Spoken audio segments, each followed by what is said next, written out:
Համավարակ համաճարակի բռնկման դեպքում ինչ ենք անելու, պետությունը COVID-ի դառը փորձից հետո պատրաստ է այդ օրինակ արտակարգ իրավիճակներին։ Առողջապահության նախարարությունը հանրային քննարկման է ներկայացրել համավարակի ու համաճարակի պատրաստվածության ու արձագանքման պլան, որ բոլորն իմանան իրենց անելիքը, խառնաշփոթ չլինի, պետական, տեղական ինքնակառավարման մարմիններն ու հնարավոր մյուս կառույցները տեղյակ լինեն ինչ են անելու, ինչպես են նման պայմաններում փոխգործակցելու։ Վերջին տարիների փորձը, այդ թվում COVID-19 համավարակը ցույց տվեց, որ համաճարակային եւ համավարակային իրավիճակների կանխարգելման, արձագանքման եւ վերականգնման գործընթացները պահանջում են համալիր, համակարգված եւ ռազմավարական մոտեցում։ Առողջապահական արտակարգ իրավիճակներին պատշաճ արձագանքելու համար անհրաժեշտ է ունենալ միացյալ գործողությունների հստակ ծրագիր, որը սահմանում է գործառույթներ, պատասխանատվության շրջանակներ եւ փոխգործակցության մեխանիզմներ։ Այն, որ համավարակ համաճարակի դեպքերի համար մեր երկրին գործողությունների պլան է անհրաժեշտ, առողջապահական մասնագետները նշում են օդու ջրի նման։ Դրա բացակայության դեպքում անգամ պարզ դեպքերը կարող են վերածվել ճգնաժամի, փորձառու մասնագետների աշխատանքն էլ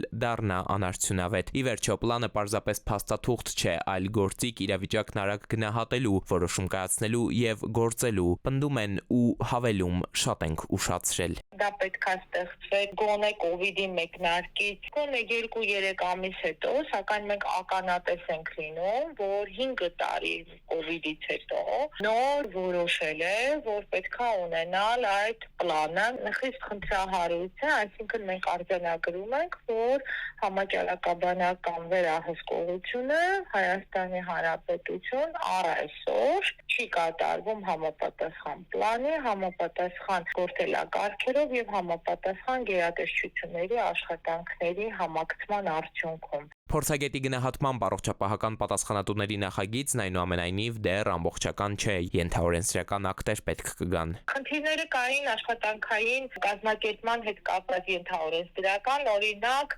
հստակ գործողությունների թերացում կար տեսչական մարմինների հետ կապված, ունի անվտանգության տեսչության, առողջապահության տեսչության եւ նաեւ թիմ կառույցների։ Կապված էր աշխատանքային ավելի քիչ ընդգրկվածության հետ։ Իդեպ Գեղարքունիքի Չկալովկա գյուղում բրուցելոզի դեպքեր են գրանցվել։ Սննդամթերքի տեսչականից փոխանցում են իրավիճակն առայժմ վերահսկելի է, հիվանդ կենդանիներին հարկադիր սպանդի են ենթարկել, ախտահանել։ Էդուարդ Պողոսյան, ժամը լրատվական։